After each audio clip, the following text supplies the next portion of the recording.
Working with two incredible writers, so on Jimmy McGovern, on Cracker, you were script editor. Yeah.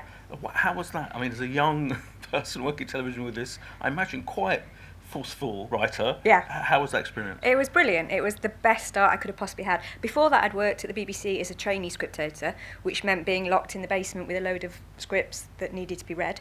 And occasionally someone threw you a script from a real writer.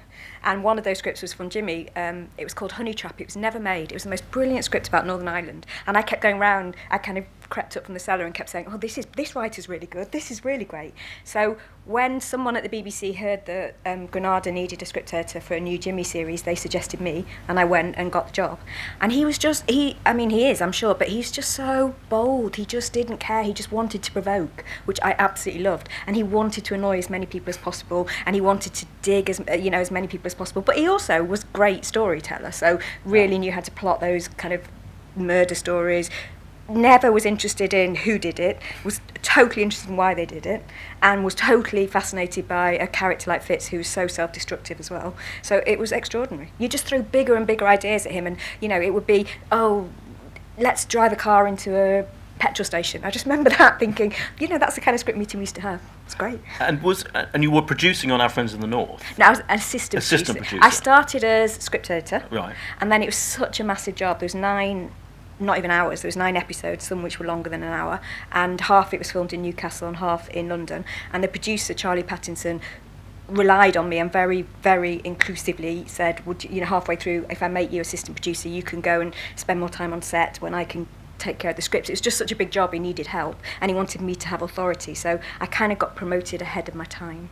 It was interesting watching those skits because, and this is a kind of theme I think through your productions throughout your career, is the boldness of them. Both of those shows, as you say, Cracker was more about Fitz and the psychology of the situation.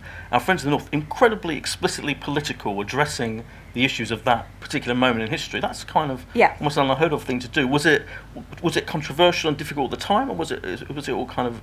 No, it was totally controversial and it was totally difficult. And Peter was exactly the same as Jimmy in that he was desperate to annoy as many people as possible. And I think that sometimes makes the best drama, in that you never want anyone to feel settled, or you've taken a view and you're going to say that this side is nicer than this side. He wanted to dig everyone, and at the time he wanted to do 11 episodes, and he sat and negotiated with Michael Jackson, who ran BBC Two at the time, and we ended up having to reshoot a large amount of it as well, which took a huge amount of money. It was a really difficult thing to make because you had to make sure that the family and emotional journey was as important as the political journey, and I think sometimes that balance is really hard to strike when you're being so overtly political. And did your experience with those kind of maverick figures, those writers, did that kind of inspire you? And does that kind of lay a path in a way for your career, that working with those kind of very, very powerful, strong writers was? 100%. Both me realising that, from working with Jimmy and Peter, realising that no drama is anything unless you put the writer at the centre of it, because if you listen to the writer, they know exactly what colour the costume should be and what colour the car should be, and just even if they don't know they know it, it's inside them because they've created those characters. And I think Jimmy wasn't very pushy in many ways. He was quite held back, but he had a group of people around him who made sure that they got out of him exactly what he wanted. And so I realised I wanted to work with writers like that, and I also realised I wanted things to be a little bit not controversial, but there was a phrase, wallpaper television. Yeah. And there was a lot of series on television in those days, which there aren't now, which had stories of the week where the same story was repeated every single week, and you kind of knew they were very secure and you kind of could look away from them. And I was desperate to make television that people couldn't look away from. And I kind of learnt that it was good to annoy people as well. Well, the next program we're going to look at is almost the ultimate example of something you couldn't turn away from, certainly, where you did become a producer, you did produce this historic film. Well, let's have a look at this clip. I mean, still, every time I see that, I it's so emotional. It's such an incredibly powerful film, an important film, and it helped change history, I think, in a definitely. way. But I can't think of a more challenging thing to produce, really, than that. What did it feel like that at the time? That all the responsibility you must have felt. Yeah, I was ridiculously young to do it, and I got it by default, really, because nobody wanted to make it except Jimmy, and ITV Granada wanted to hold on to Jimmy because he was doing Cracker and it was getting 16 million people. So when he said, I will only do more Cracker if I can make this film, they kind of said, okay, go over there. And he'd asked me anyway, but, I was totally inexperienced. I was helped enormously by a factual producer called Katie Jones, who worked at World in Action at the time, who went and did absolutely all the research. I mean, Jimmy knew a lot, but she talked to all the families, she got all the families on side, she worked with them all so that they understood what we were doing, and that helped me enormously. And also, I didn't know a lot of those facts, because I was a season ticket holder at Old Trafford. I'd always been brought up thinking one thing about Liverpool fans, and here, the things that are true in there, like those police running down that staircase saying, let's get a Scouser, which all the police, the police gave us testimony, the young constables gave us a lot of testimony.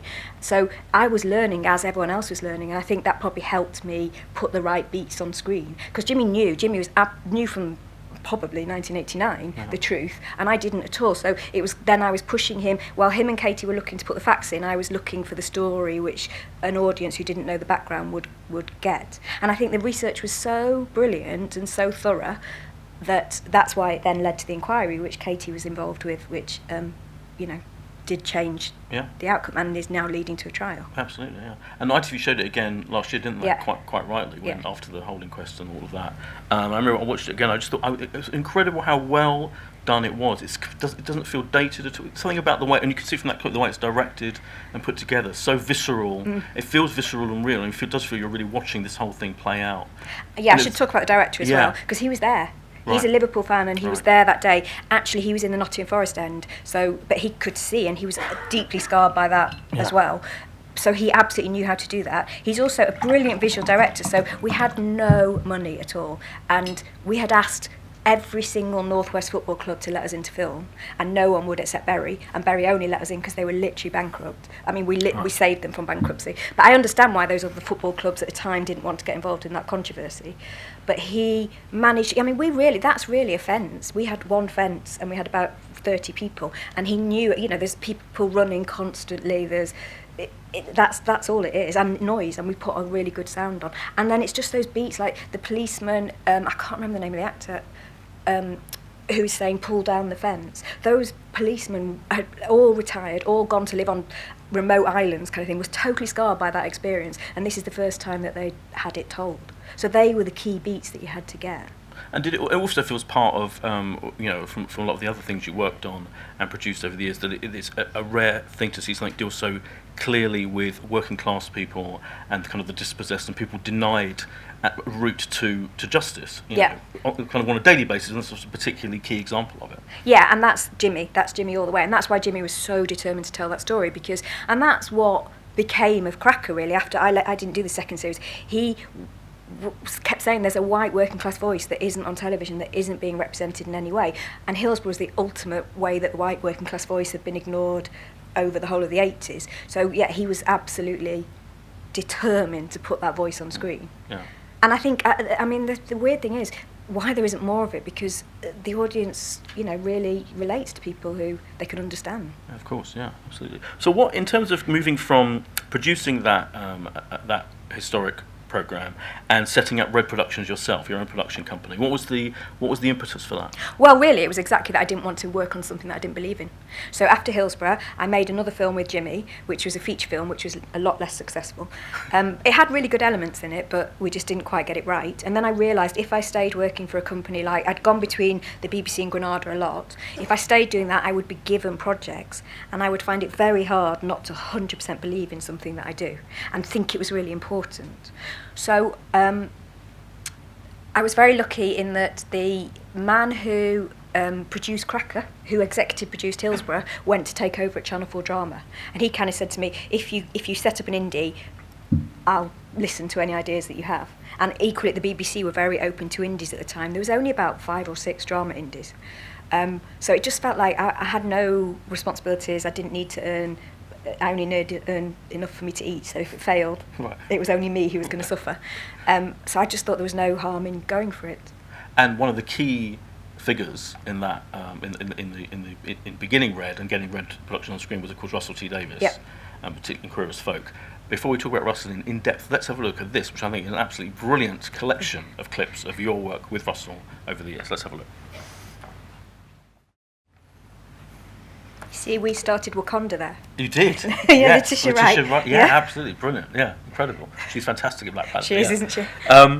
So, what was it about Russell and his ideas and his writing that you thought, yeah, I've got to work with this guy? Well, I met Russell before I read his writing, and that's kind of, I mean, you've met Russell. Yes. He is just a force of nature, and he's very funny, and we got on absolutely brilliantly. And I then looked at the Grand that he was making for Granada, which I thought was really underrated and had some fantastic episodes. And when I set up Red, Gub Neal, the same man who took over Channel 4 drama, said to me, oh, go and see if Russell's got an original idea in him. And obviously Russell had a million original ideas, but the idea for him of putting the gay story at the centre rather than as the subplot was just enormous, and it just freed him up. And then he said straight away, I've got these three characters, and it's this unrequited love story, and it's about friendship.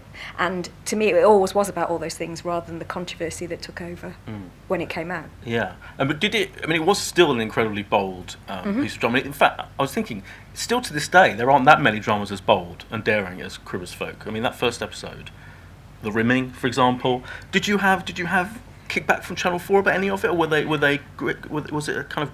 Well, it started off as a 9 o'clock show, and it went out 10. Right. Yeah, 10, mostly 10, sometimes a bit later than 10. So that was their nervousness. But we were never asked to cut anything. They totally went for what it was. In fact, what they pushed us even further was just to make it joyous and to kind of make it celebratory and all those things. And actually, that's the same director as Hillsborough, which I think if you look at those first 4 episodes of Queer as Folk, you can see the same thing, which is he brought this vibrancy and the energy to it. And I mean, Russell's writing is all about energy anyway. So the combination of the two of them really helped. And also, what I kind of went with and what Russell went with and what is true of every drama is, if you can back up like the provocativeness and the outrageousness and the rimming with story and with character, then you're okay. Right. If you're doing something just for the sake of it, then it always feels exploitative. But we never did, whether it's violence in Happy Valley or things that you've had to defend or your sex in Queer as Folk, it was always there for story reasons. And there was a reason Nathan had to be 15. All those things absolutely could be justified story-wise. So I think that's where I've always gone for when you're doing something that's a bit edgy. And he started in writing soap, didn't he? In Granada. Do you think that's kind of interesting? Yeah. And as did Sally as well. Yeah, and Sally Paul Abbott. Right, and Paul Abbott. All three of them, and Kay Mellor, were either storyliners or writing for Coronation Street at the same time. And I absolutely think it informed all of their writing. In what way? Is it in the discipline of storytelling? Is it? Yeah, also in the discipline, in that really good writers work their arses off. They do 10 drafts when another writer will do 1 draft, and they won't stop going with notes, and they know that you've got to work, they know it's a job. And Russell was a storyliner on Coronation Street. He never wrote for Coronation Street. He wrote for other soaps, like mad soaps that had Jude Law. Do you remember Family or something? Yeah. You learn how you get through so much story in soap, and you learn to constantly do story, and those scripts have always appealed to me rather than the more literary or theatrical ones, which are about characters talking to each other, rather than moving the story forward. So those writers did learn that from soap. And over the years, you've got he ended up doing The Cucumber, that kind of 3 different shows where he ended up kind of pushing back the boundaries in a way, because I don't think you would ever see anything like that, where there was a main drama in quotes on Channel 4, there was another thing on E4, there was online. That shows how kind of interested he and presumably you are in advancing things and taking things further. Yeah, and that was totally his vision from the outset. And he's so tele-literate, which I don't think all writers are either, but he watches everything and he understands television, and he's obsessed about not feeling outdated. So he knew what Banana needed to be. He knew that it needed other writers writing it, and younger writers or fresher writers who would bring something completely different to it. But his idea was that you start with a main programme, you trickle the audience down to a younger programme, and then you take the audience across to be online. which didn't actually work because, they had audiences, but they were quite separate, the audiences, Right. which so it was an That's industry interesting. experiment, but Right. it didn't necessarily follow as we wanted. People really struggled with the idea of the end of one programme when the announcer would say switch over now for banana. Literally, it seemed to, we thought it's a remote control, it's fine, but there's a mindset that you're not dictated and you don't flick channels like that. So it didn't quite work in the way we expected. When you're dealing with someone like Russell, you've got such a close relationship with, and you worked with him for a long time, and you're friends. Is it when you get a script and it's like, because Russell scripts have stuff in them that no one else I think probably would dare or try to do. Do you go, oh, I'm not sure if that maybe that's going too far, or do you go with it? Is it? I would totally go with it. Right. I would give him notes, but Yeah. not notes on going too far. Yeah. I give him notes if I think I don't quite understand a character, or I think something's missing, or sometimes writers think something's on the page when it's not. But I know if he thinks that we should be pushing something that far, then we push something that far. Oh, good. Yeah. I'm thinking, from a personal point of view, I think is it 6th episode of Cucumber with that life story played out is still for me one of the best single episodes of TV drama ever. Did you, when you read that script, did you feel, oh, this is something pretty 100%. And I said that to him. I said, this is absolutely perfect, and all we can do now is mess it up. And also, that was the first draft, pretty much. Okay. So with the director, with the actors, everything, I was so paranoid that this had to be as good as what was on the page. And I think it was Alice Troughton. I think she achieved something really special. And the actors were great. But that was just amazing that you whoosh through time like that. He does that. He writes that a lot, where you just jump through time. And on the page, it's extraordinary to read, never mind watch.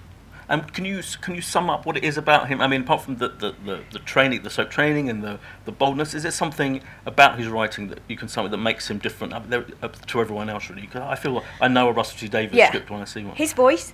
I mean, it's only as that I can tell every writer that I work with. I could tell their script without their title. Really? Yeah, definitely.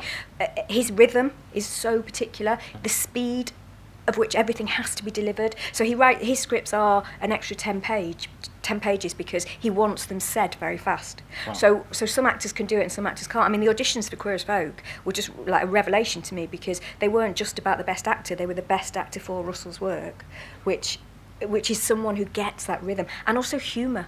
You've just got to understand humour. That's why Vince, was played by...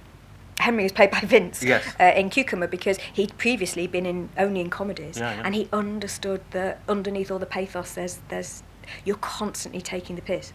That's interesting, isn't it? Because even in the most serious, apart from Russell's work, but even in the most serious subject matter that your drama deal with, there feels like there is always humour. Yeah, because there is in life, and I don't know. People say it's a northern thing. I don't think it is. I think when people are pushed to the most extreme circumstances and grief, whatever, your reflex reaction is to come out with something funny. And meeting all those families who were impacted by Hillsborough, that's absolutely what they were still doing. And those families are destroyed and are still destroyed. But there was a funniness that Jimmy picked up on. Yeah, absolutely. And do you think the Manchester thing that you and Russell both came from Manchester, is that an important element? Well, Russell's Welsh, but he's adopted Mancunian. That's true. Good point. I don't know. It's very hard for me to say because I am from Manchester. I grew up in Manchester. I've only lived away 15 years of my life. So that's what I hear naturally. Yeah. But I don't know. I mean, I work with Tony Marchant, who's here, who's very not from Manchester, I would say. And I think that he's got the same thing as well, which is in tough times there is humour. Yeah, absolutely. And we'll move on now to another incredibly powerful and funny writer, Paul Abbott. Before we talk about some of the stuff you've worked on with him, let's have a look at these clips. You saw all the sides of his writing there, how funny and kind of warm that was, and Lisa Tarbuck's performance and everything. And clocking off was, I still think it feels rare now to see anything set in a factory with working class people's lives, daily lives, dramatised in a kind of non-patronising way. It still feels rare now. So was it rare then? Was that kind of one of the... Yeah, that was something Jimmy really wanted to do. I'm saying the wrong word. Paul really wanted to do. He was bored of seeing any kind of working class drama on the BBC tended to be very miserable and about people who didn't have enough money or had really bad bad homes. He was obsessed about the look of it. So when we set it up, his idea was that it was at the time of changing rooms. So literally everyone had a red wall and a blue wall, and he wanted that reflected, and he wanted to tell stories that had, you know, emotional significance and they had depth to them, but they were about a group of people who, you know, took pride in their work, took pride in their parents, took pride in their homes. That was really important when we set out. And you know, just to find that ensemble cast for that first series was just amazing. Because I mean that was Jack Demon, Jason Merrills, and their other brother was John Sim. So, you know, they were just this incredible family. And Jack hadn't done a lot then, and then went on to, in the next 3 series, really rule it. He became the main part, really. Wow. So it was a brilliant opportunity. It was amazing that Paul set up this. He had so many stories that he couldn't possibly tell one story. He had to tell 6 different stories every series. And he wrote every single one of those series in the first episode. And he wrote them twice the length of what they needed to be. So we just had all this abundance of brilliant material. And talking of casting, because we're seeing Leslie Sharp. And I mean, the same people. No, but it's brilliant, though, isn't it? Because they're good actors. I presume that these are. It's not every day you come across someone as good as Christopher Eccleston and Leslie Sharp. And so was it that thing that repeatedly working with those people was one of the key parts of what you do, really, in a way? Well, yes, and unintentionally, but they are so good, those actors, and a lot of writers would come to me and then would, because I'd worked with them before, would say, do you think Leslie will do this? Do you think Chris would do this? So the writers wanted them in their pieces, and also they are brilliant with that kind of writing because they're just so real. They're just so real and so honest, and yet, you know, not afraid of a cheeky bit of drama. And I mean, you saw at the very first thing, Leslie had a line about the world's rolling off its axis. It's a really hard line to deliver because it's not a natural line, but someone like her can just make it sound like you would say that naturally in conversation. Yeah. So I just think, you know, once you find actors like that, you can't let go. Sarah was in Clocking Off. She was in that first series. Of course, yeah. And she was absolutely brilliant in it. Yeah. And in terms of, you know, there's a theme developing of these great writers that you develop relations with. One which we should also mention, Tony Martin, who's here, as you said. The Mark of Cain was shown. I think some of you will have seen the screening tonight. Some of the cast are here. The RTS award-winning cast are here as well. That was a one-off film that particularly bold. I think I'm right in saying, was it the first kind of TV film that addressed the Iraq War? Yeah. And it was delayed because Channel 4 didn't show it when it was supposed to show it. It must have been. I mean, how was the whole experience working with Tony, and how important was that as a key film? Incredibly important, I think, to get a film like that was from the point of view of those squaddies, of the soldiers who gave us their testimony. And Tony was meticulous, again, at working with Katie Jones, who was the same factual producer on Hillsborough, at researching, at understanding exactly what happened, because we'd seen headlines, and we'd mostly seen headlines about American soldiers at the time, and we hadn't really heard that there were abuses committed by British soldiers. And so Channel 4 talked to us about doing it, and we talked to Tony straight away, because Tony had written a brilliant play, which I can't remember what it's called. Sorry, Tony. No. That's it. And it was so extraordinary about the voice of, like, the ordinary soldier, and that's what everyone wanted it to be. So Tony took that on and took on those men's voices, and then we had this extraordinary cast who just inhabited it, really. And it did feel like a responsibility at the time, but it felt like a responsibility not to do an expose, but to say, look how tricky it was, look how incredibly difficult it was for those soldiers on the ground, and they're doing this for you, but would you want to be in that same situation? And some terrible abuses were committed, but hopefully what the film did was show you why and how, not point fingers and say, you know, the soldiers are bad. It made it seem like a really messy, complicated situation, and that was Tony's script. It's a very different situation to work on a single drama, it's effectively a film like that, than it is, you know, a kind of 8-10 part series. Was that something? I mean, you've done a few of them, but not that many. Is it something you want to do more of, and is it something important? I think there's very little opportunity to do it in television. Yeah. There was a lot more in the olden days, but now there's less and less because everyone wants to hold on to an audience. I think nowadays Mark of Cain would probably be a 3-parter or even a 4-parter on Channel 4. Yeah. They wouldn't do it as a single anymore. So I think really I feel privileged that we were allowed to do that. And yet it is incredibly different because I think this is what film producers getting into television are realising, which is it's a really hard job when you are filming something, editing something and prepping something at the same time, which is what a normal series does. You normally have 3 blocks. You have to be doing everything at the same time. Whereas on a film, you have the luxury of doing it, in order, more slowly. And only having one director's voice on it is very useful. So it's not that film was easy to make at all. It was incredibly hard. But as a process, I think it's slightly easier, just slightly less work. Yeah.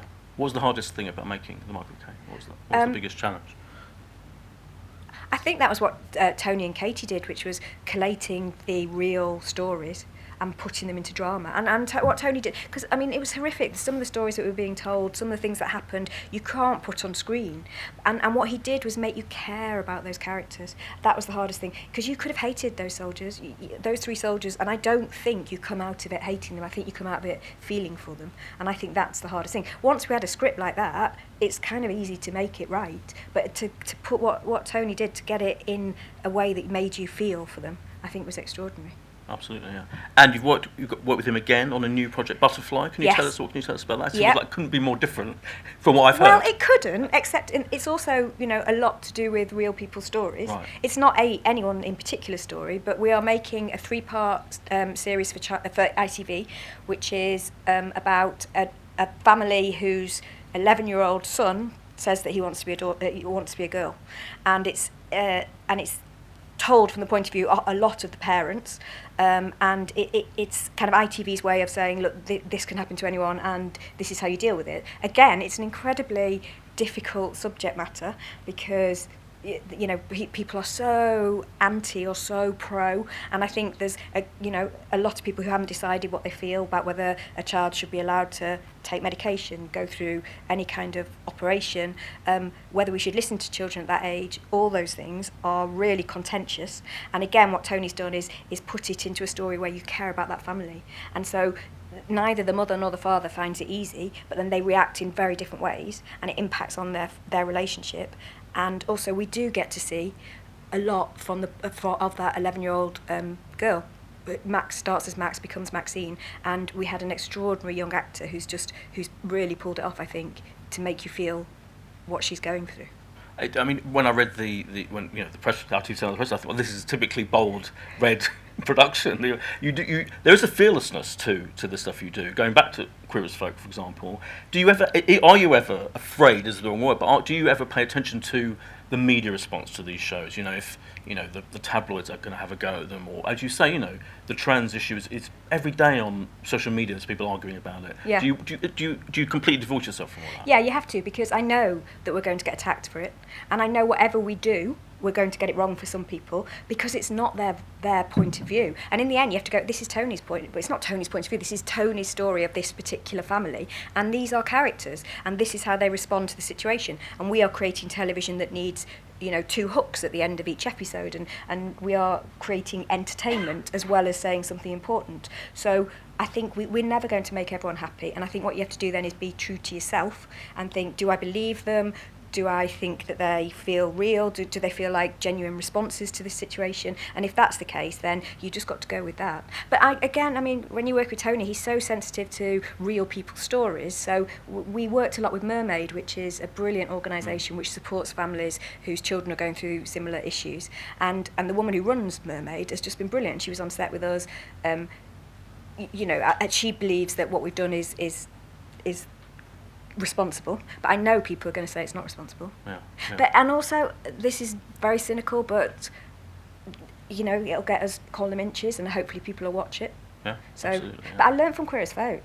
I actually think you were probably there at that first press conference, which I was like some 29-year-old girl thinking, oh, we've made a love story, how lovely. And at the end of this press conference, do you remember, it was just, oh my God, people hate me. Yeah, the Daily Mail. Yeah, they stood up and said, we think it's great, but we're going to have to say that we hate it, just to let you know. I was gobsmacked, so I've always had a bit of naivety, really. Yeah, which is great, yes. We're going to talk now about another one-off drama, which was very interesting. This is Lenny Henry's story that you made. Let's have a look at a clip first. Okay. How was it working with Lenny Henry on that? Lenny Henry. Sir Lenny Henry, yes. And I mean, I know that this film arrived after he been campaigning for a long time about getting more black voices on screen and off screen. Was this a key project as part of that, almost a part of that campaign? Well, we've been working on it for a lot longer than... Really? Yeah, before he did his big speech at BAFTA. Yeah. We've been working on it for a long time because he wanted to tell the story of... he wanted to tell his own story, but he wanted to tell the story of that circuit, that comedy circuit in the 70s, and the whole issue of race. But I think it helped when he then went very public and started being political about his ideas. However, I think Danny and the Human Zoo is a really great piece of entertainment rather than a piece of campaigning. Yeah. And it's very funny, and what it shows is what a brilliant comic voice he has, as well as his whole campaign. And I remember going to the screening of that. I think I hosted the Q&A for that. And I remember Lenny pointing out how important it was that behind the screen, the director, the crew, were a lot of young black talent as well, and that which is pretty amazing and is kind of historic still. Yeah. Rarely that happens, doesn't it? Was that a key element? It was totally, but it was because when he'd started saying it, I think everyone had always been aware of the fact that we were not a very inclusive industry and that we needed to become more diverse. But having someone like Lenny standing up and saying constantly, employ people, just do it, just take that step. It made us all really aware, and we're constantly aware now. And we do lists in house where we would never not have a director of colour on a list, or women directors, all those things that you're just made to realise. And someone like him has to stand up and shout and shout and shout until we all realise. On Danny and the Human Zoo, we met a few directors, and Destiny came in, and she understood the world. And I don't think that's just because she's black. I think that's because she's very funny as well, and she gets Lenny. And yes, some of her family had the same kind of history, but she was from a completely different place to Lenny. But she understood the script. She had the sense of humour. She knew exactly what Lenny wanted from it, and so I think it helped enormously. I think it really does. I think having people who understand, the same as having Charles McDougall directing Hillsborough because he was there and because he's a Liverpool fan, it just helps if you bring in that additional knowledge, and Destiny did that. And I think since then, we've really tried much harder with our crews. And do you think the rest of TV is doing the same? Yeah, do you? I do. Yeah, I okay. do. I don't think anyone's intentionally not trying. I think that there's still a lack of training, and so therefore, because there wasn't a lot of, for example, there's not a lot of black DOPs, there's not a lot of women DOPs, and there's no one training, so therefore it's very hard for people to get into the industry. But I do think everyone is very aware of it and is trying harder. Perhaps not everyone, but certainly companies that I see were all trying to do the right thing. Yeah, I remember interviewing Michaela Cole recently of Chewing Gum fame, Yep. and she said in the middle of the interview, she said, "Can you think of a black or brown working class voice on television?" And we had sat there for like 5-10 minutes. It's still quite rare, isn't it? For that, Yeah. and I guess Lenny's an example of it. So that he's a black working class voice. It is rare. I'm really interested to see Idris Elba's Yes, comedy for Sky, yes. which I think comes out this week. Yeah.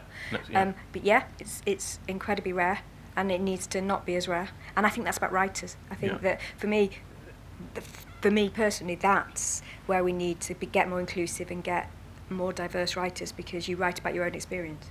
So I think that will help enormously. Let's turn to your incredible relationship with the great Sally Wainwright. This is again an immense array of clips before we have a chat about it. Let's have a look. It's pretty good.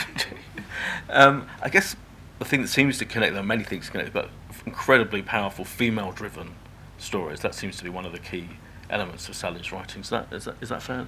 Yeah. Again, people write from their own experience, and that's what she knows about. And she's a very strong female voice, so that's who she wanted to write about. And it never felt radical. It just felt like a natural thing that Sally would be writing those women. From coming in and talking, the very first meeting I had with her, she said, "I want to write Wuthering Heights, but I want to make Heathcliff a woman."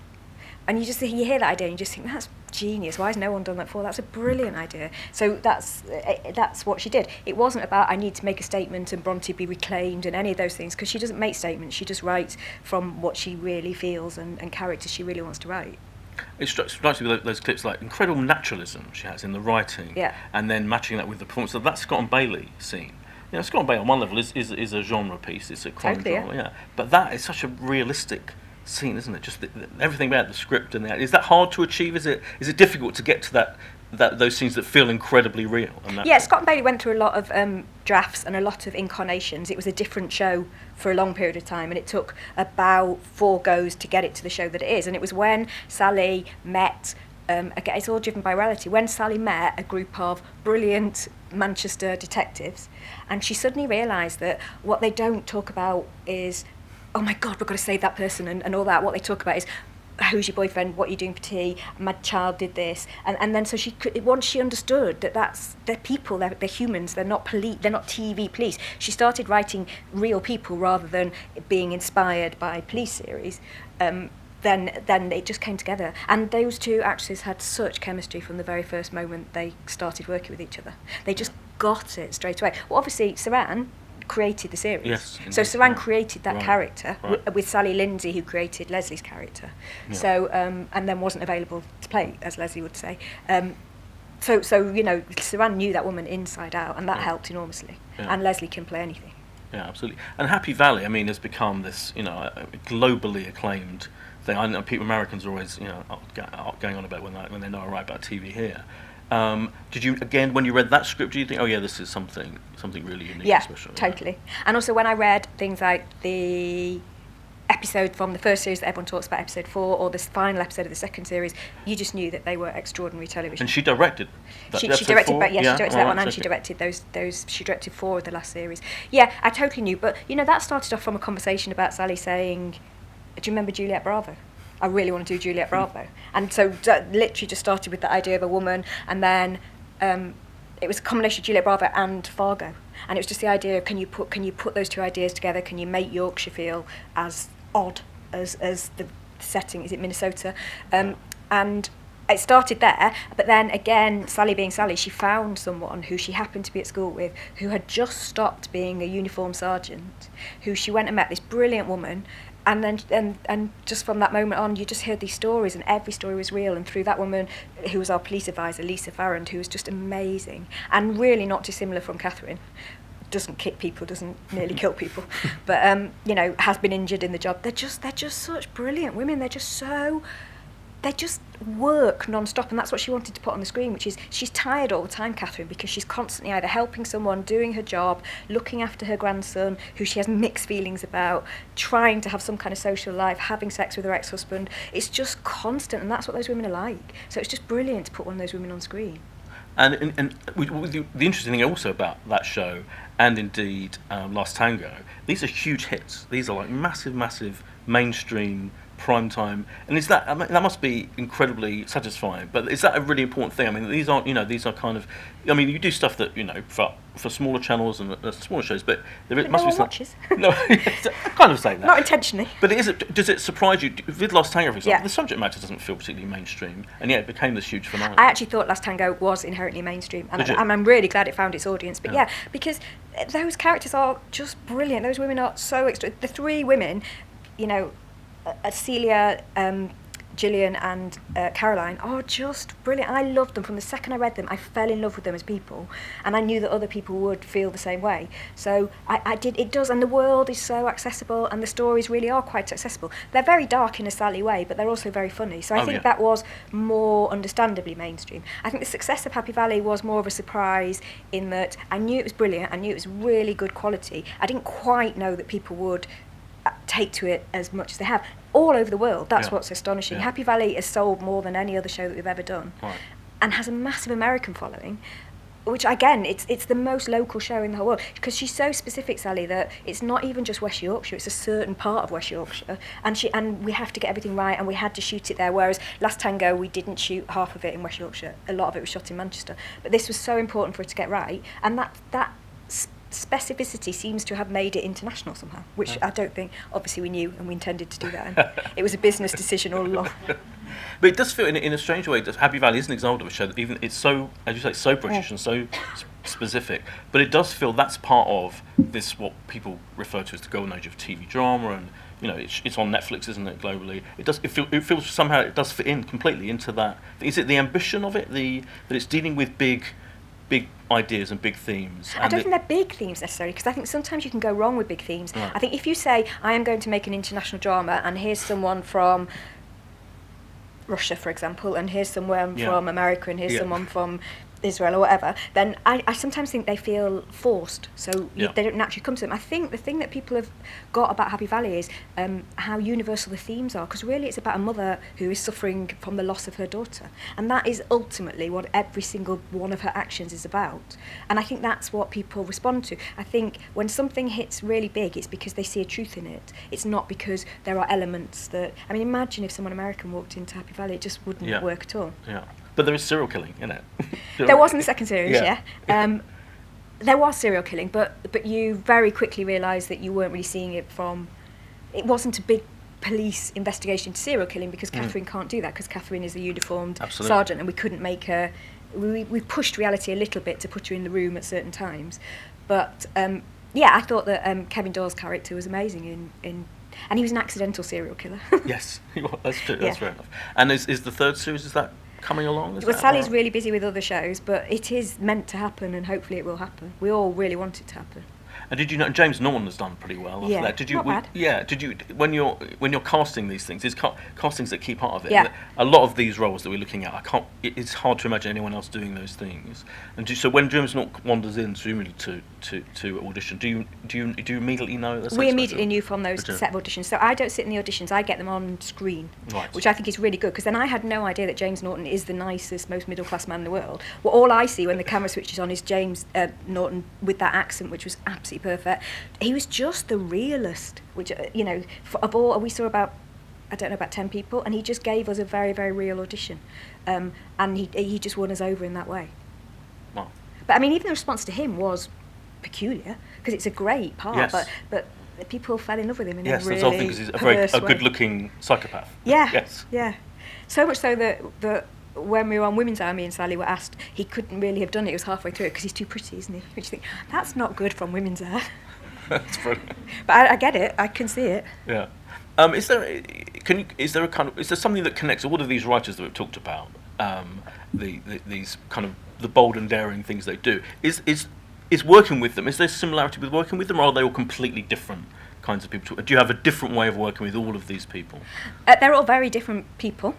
And so therefore you adapt the way, because really my job is to sometimes give people notes they don't want to hear, and try and push them to do more. So you have to work out how that works with different people. But there are massive similarities in that they'll only write what they really believe. They won't be pushed into doing something they don't believe in. And because they're so authentic, I would always get to a point where if that's what the writer wants, then that's what we're doing, and we would make sure that it works throughout, rather than go with a note that we've been given either by a broadcaster or by a director or someone else. They're all really strong. But they're all totally different. Like the fact Sally wants to direct, and I don't think Paul would ever direct. I don't know if Tony would direct. I think one day Russell might direct, but it's just they respond differently to how they hand over their material as well. That's interesting. And I was going to ask you about Sally directing, because we mentioned some of the episodes she directed. Is that a key thing that she wants? And is that something that you expected to happen? And that we had.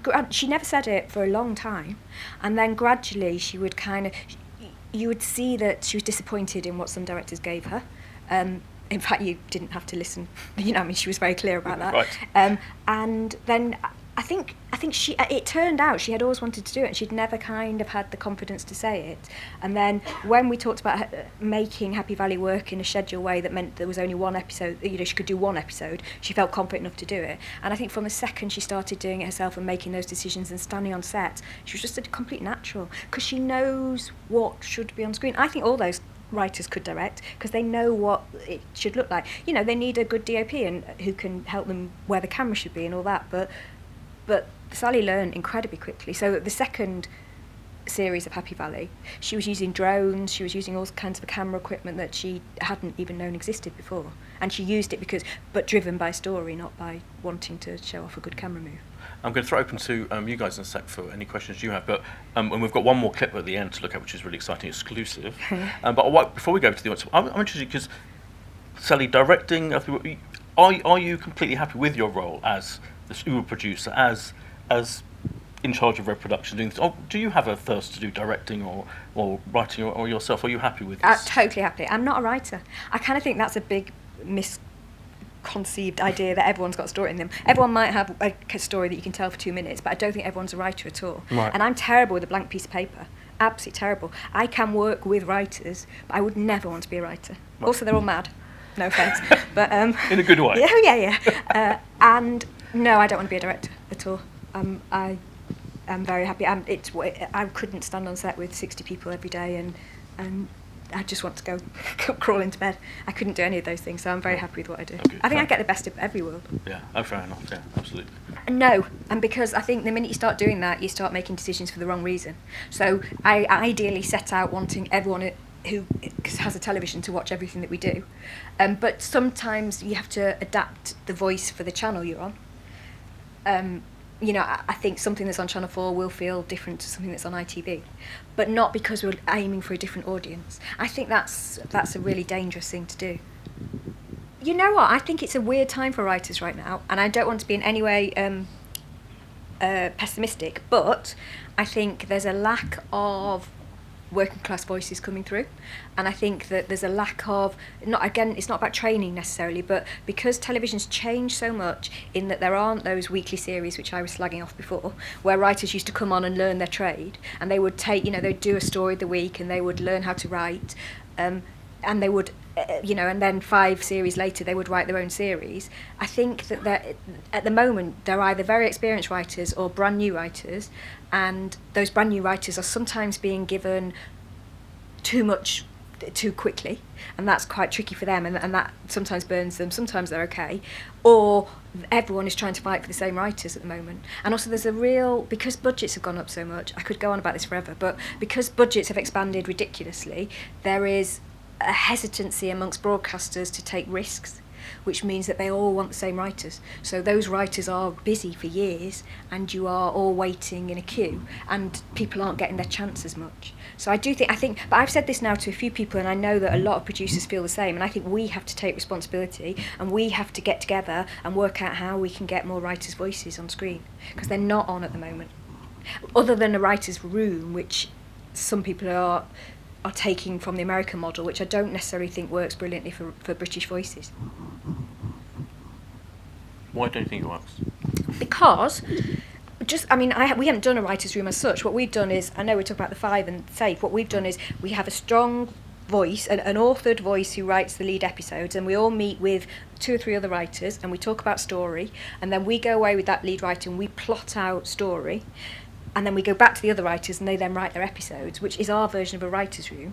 But what I've read, just reading books like Difficult Men, have you read that book? A brilliant book about American television. It feels like... The showrunners. Yeah, the showrunners, they get 10 incredibly well-paid writers who could be writing their own things, and they all sit in a room for 8 weeks to talk about story. And in the end, that one showrunner will go and do what he wants to do anyway. And it is normally him. Yeah. So those people are just wasted, their voices. So it worries me. And also, so many Americans are coming over here saying, we want to make drama, we want to make authored drama, so they're looking to us rather than us looking to them.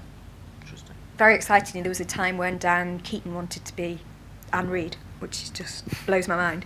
But and we've talked to different people about it over time. And I think it could work. I think it could definitely work, because ultimately it's about family, and it's about 2 different families from working class, middle class, however you look at it. It's about a sense of place. It could be another place, but I don't think it will happen now, because I think. I know it's really important to Sally that it's such a personal story to her and so important to her. I don't think she wants to see other people remake it. So I don't think it will happen. We do get sent an enormous amount of scripts because we are one of the only production companies that will read everything that was sent, which I think it's our responsibility to do. So a lot of companies won't read anything unless it comes via an agent, but we'll read anything that's sent to us, because some people don't know agents and don't know how to get their material read. So we have only one person who gets through those scripts slowly, the ones that are just sent to us, and then she'll come and talk to me and the development team about any writers that she thinks are good, and we will meet those writers and we'll talk to them about, it's very rare that the idea they've sent to us would ever be right, but it might be that they're good, and so we'd encourage them and talk to them about other ideas and explain to them what different broadcasters are looking for, because we're told all the time, BBC is suddenly saying we need a family show or we need a police series, whatever it is. We'll tell them what is needed, and then we'll hopefully encourage them to to write more specifically for television. Normally when people send in scripts and they haven't written before, they're rites of passage kind of things. They're very, very personal, and sometimes they have to think a bit bigger. So we try and encourage people to do that. We've only ever got one thing on screen that way through a writer who hadn't been commissioned before. And we had 2 series of that. We had Prey on ITV, and Chris Lunt hadn't written anything before. So it does work, but it's quite rare that you get something all the way through. It's very hard when scripts you absolutely love don't get made, and that happens all the time. And scripts you absolutely believe in and they're not getting made for mostly small p political reasons, because the fashion's changed or because that voice isn't right for the...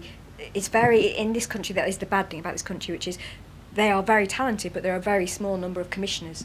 So if something doesn't appeal to one of about 5 people in this country, then it won't get on screen, which is, quite shocking in many ways.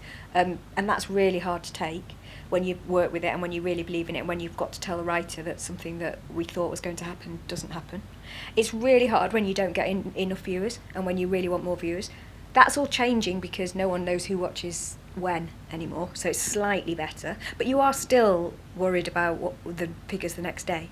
So those kind of things are just hard. But, hard in a way that I'm very lucky. It's not really hard. It's a bit of a myth that there's loads of money and there's loads of opportunities in this country yet. I don't think Netflix would have commissioned Happy Valley. I think a very clever woman who was part of their acquisitions team at the time saw the potential and bought it.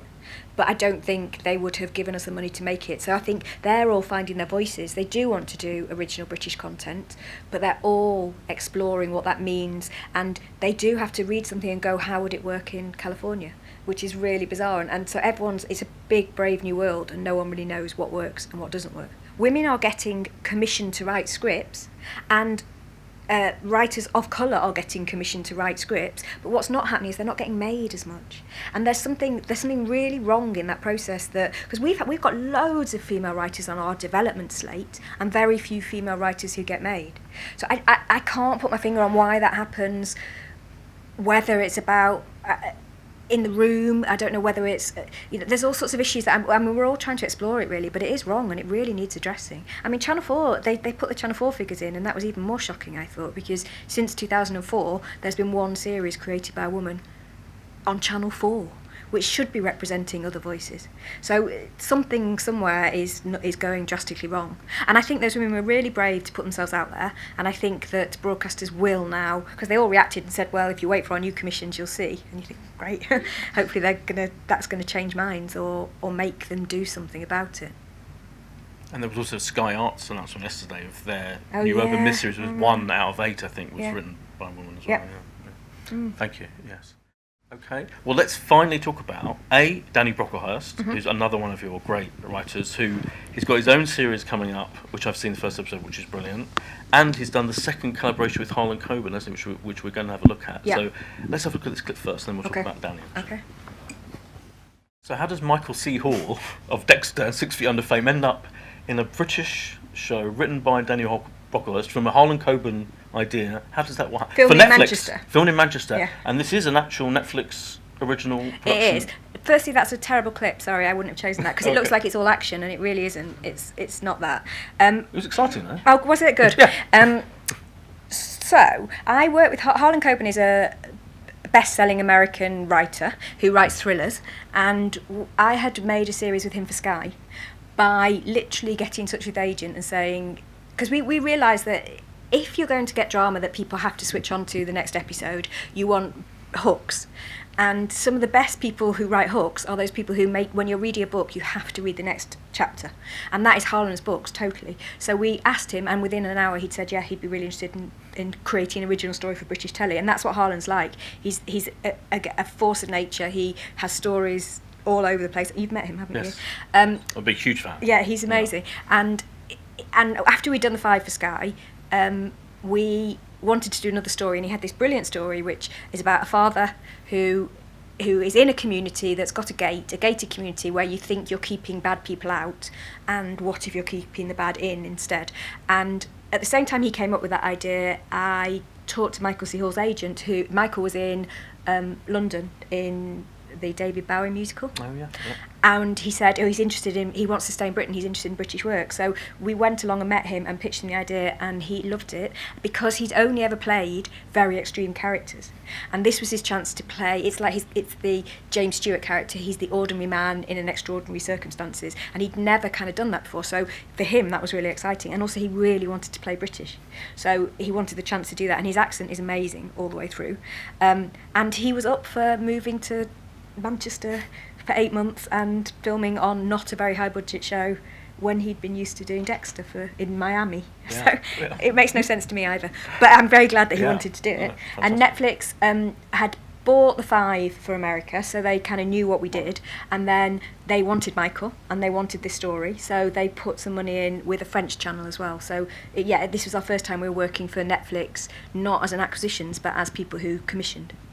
And is it a different? Is this? We touched on it a little bit with question, but is this a brave new world of global co-productions and Netflix and Amazon Prime, or is it changing things a lot for you? It's the beginning of things. So at the moment, what happens is you still need a UK broadcaster. Mostly, Safe is different. So you need a UK broadcaster. You need someone to commit to it, and then you can bring in the American money, and they'll buy it at that point. What everyone's talking about is that it will change and that they will start commissioning British shows from scratch, and so they've done this with us, but again they were doing it with a French channel, so that's their safety net, but they bought it globally and they are going to market it properly, so hopefully that if it works, then hopefully there'll be a lot more of that. In terms of working with them, it's the same as working with any other broadcaster, which is, you know, they tell you what they want, they tell you how they want it to be, and then you go away and make it. We gave them edits, they came back with very few notes, so it worked really well so far. But obviously they were very pleased about Michael, so it's whether whether they want genuine British drama with genuine British actors. We have to wait and see, I think. And are you being approached by the likes of Apple and Facebook and all these? I haven't talked to Facebook, but we've talked to Apple, and they're, what they want is really interesting. They are looking to commission British drama, so we're not talking about anything specifically. We're just hearing what they want. Amazon, I think, are less clear what they want in the British market. They're still co-producing as opposed to, I don't think they've made any British originals. So we'll wait and see whether they do that or not. They're restructuring, obviously. So we'll see what comes out of that. Yeah. And what's the thing you're most excited about that's coming up? That we have? Yeah. Obviously Butterfly by Tony Marchant. Of course. Because he's, in the room. Absolutely. And when can we see that, do you know? Roughly? Yeah, no, I don't know whether it's either going to be spring or autumn on ITV. On ITV. Yeah.